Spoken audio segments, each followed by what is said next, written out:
தமிழக வெற்றிக் கழகம் தலைவர் தளபதி திரு விஜய் அவர்களின் சொல்லுக்கு இணங்க மக்களை நேசி மக்களுக்காக சேவை செய் என்பதற்கு ஏற்றாற்போல் தமிழக வெற்றிக் கழகம் தூத்துக்குடி மேற்கு மாவட்டத்திற்கு உட்பட்ட பகுதிகளில் இறந்தவர்களுக்கு குளிர்சாதன பெட்டி, சவப்பெட்டி, சொர்க்க ரதம் இவை அனைத்தும் சமூக ஆர்வலரான அன்னை வி.ஜி. சரவணன் அவர்களின் ஏற்பாட்டில் எந்தவித கட்டணமுமின்றி சேவையாக வழங்கப்பட்டு வருகிறது.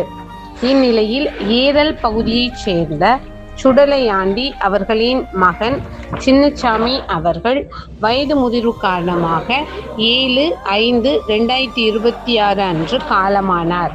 அன்னாருடைய பூத உடலை அடக்கம் செய்வதற்கான ஃப்ரீசர் பாக்ஸ், சொர்க்க ரதம் இவை அனைத்தும் மனிதம் நிலைக்க தமிழக வெற்றிக் கழகம் தூத்துக்குடி மேற்கு மாவட்டம் ஜனநாயகனின் தீவிர ரசிகர், சமூக ஆர்வலர் அன்னை வி.ஜி. சரவணன் அவர்களின் சார்பில் எந்தவித கட்டணமுமின்றி சேவையாக வழங்கப்பட்டது.